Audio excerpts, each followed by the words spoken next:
Hey up everyone, Yorkshire Magpie here. I hope you're okay. I just want to start the video off by talking about some critiques I got last week. I got a few, so I'll run through them now and tell you how I've changed. Critique number one comes from my father. Get a shave. So that's, as you can see, I've shaved. There wasn't much there, but it's all gone now, so that's good, improvement. Critique number two comes from my stepbrother. He told me to get a haircut. So, as you can see, I've had a lockdown cut. Shout out to my girlfriend for doing this for me, making me look sharp. I appreciate it. And last but not least, the third critique goes to my brother for saying the video is too long. Make it shorter, please. So, I've got a really supportive family behind me, as you can see. All jokes aside, thank you to everyone who watched the video and is supporting me and subscribed to the channel. I really do appreciate it. So, let's talk about the game. I went through a lot of emotions. That's why I'm filming it the day after this video, not last night. Because I couldn't bring myself around to do it. We were so close to a win. Although it was our fifth 1-1 draw with Wolves in a row, I think we did well, and I think we deserved a win out of it, to be honest with you. We dominated the first half, really. The Wolves didn't have their first opportunity until 30 minutes in, and that speaks volumes in itself. At one point in the game as well, we had 74% possession. 74% possession. Newcastle and 74% possession just don't sound right together. So we started the game really well. We had a very high attacking press. Wolves were very defensive and very compact. They were letting us attack. I don't know if that was an instruction from the manager, but they let us have a go. I was worried we were going to tire ourselves out, but no, we didn't tire. We just kept going. We kept going right until the end of the half. So let's start with some of the positives. So Miggy, again, was making great runs, and he had a brilliant opportunity in the first half, hit the post. It was so close. I don't think he could have done any better. The commentators were going, oh, he should have buried that, but I think he did the best that he could in that situation. He created that situation himself, and, you know, he almost got his reward. We were committing loads of men forwards. All the attack, all the midfield were going. That's something I haven't seen in a long time from a Newcastle team. It was really nice to see. My only worry with that is that we were leaving a lot of space behind the midfield, between the midfield and the defence. And I was scared we were going to get caught out there by Wolves. But it didn't happen. It worked. Another big positive is that Joe Linton had a shot on target. And it was good. Still didn't go in the back of the net though, did it? What's that, 58 games with 3 league goals for Joe Linton? That's not great for a number 9. Let's talk about some things we can improve on though. I still don't think we have an attacking vocal point. That is Callum Wilson when he's in the team, but he's out, so we need to find someone else to replace him. Is that Joe Linton? Is that Miggy Almiron? Is that St. Maximin? I don't know. There was one point in the game where Miggy Almiron did a run down the wing and he looked up to cross the ball in, and there was only one person in the box with 4 defenders around him, and that was Isaac Hayden. And I mean, that's great. Isaac Hayden's an option, but he's our CDM. Where was Joe Linton? Where was St. Maximin? Where were the other options? We need more men running up with Miggy. He's making great runs and nothing's coming of it because no one's there to support him. It's a shame. I think another thing that needs to be addressed is Jamal Lewis's passes. I don't think he made a single progressive ball in the first half. It was always passing back, whether that be to the defence or the keeper.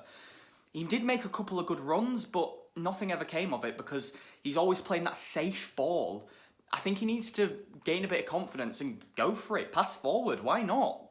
The attack's on. Let's go for it. Towards the end of the second half, Miggy Almiron went down from a tackle. At first, I didn't think much of it because Miggy's quite good at acting like he's hurt. Should probably be up for an Oscar nomination in my opinion. But he stayed down for quite some time, eventually he got up, he limped off the pitch, but he looked alright, so I thought, you know, that's it, nothing's come of that. But then when the start of the second half came round and he'd gone off and Fraser had come on, that's when I started to worry. we need him in these next few games. These next few games are so important. They're going to define our season. We've got West Brom next, then we've got Villa, and then we've got Brighton. So we've got two teams there that are our relegation rivals. We need players like him. And if he's going to be out, I worry.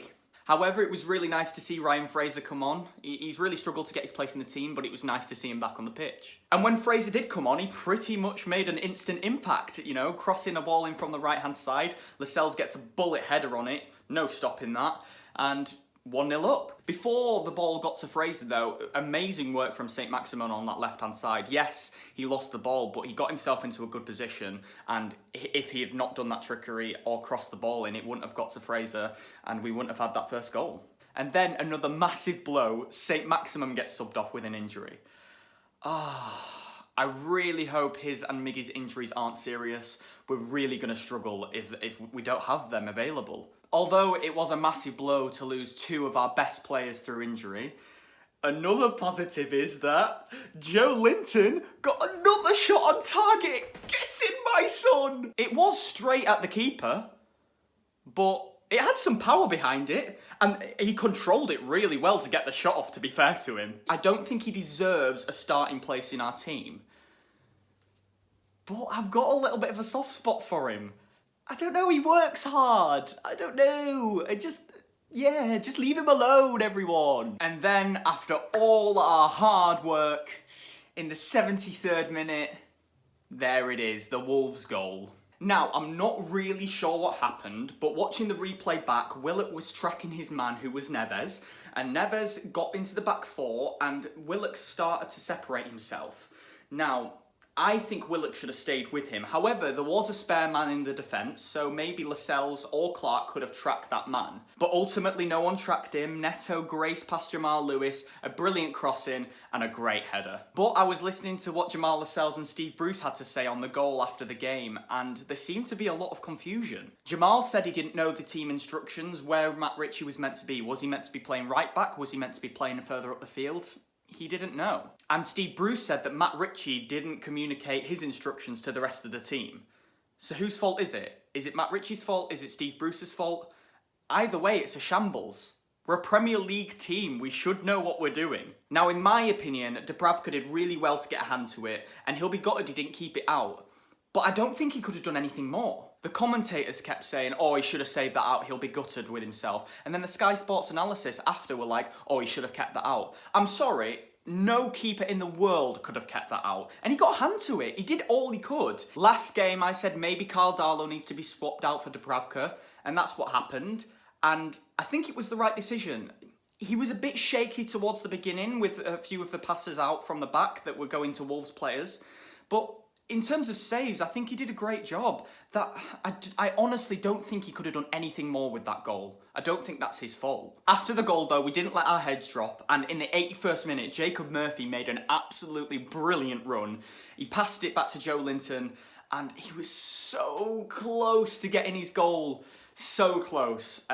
Great block. I can't remember which defender blocked it. I think it was Connor Cody, but such a good block, and it's just a shame he didn't bury it. Now, for the last 10 minutes of the game, including the 5 minutes of injury time, we started to look a little bit shaky. I think we played so well that the players were scared that we were going to lose a point, so we started to sit back. Wolves became more attacking, the intensity stepped up from their end, and I was really on the edge of my seat for those last 10 minutes. In the 91st minute, Fabio Silva had a header near our 6-yard box, and I don't know how Martin Dubravka kept that out. It was an ugly save. He saved it with his shoulder, but lightning speed reactions, absolutely brilliant from Dubravka. And again, the commentators putting him down, saying he was lucky.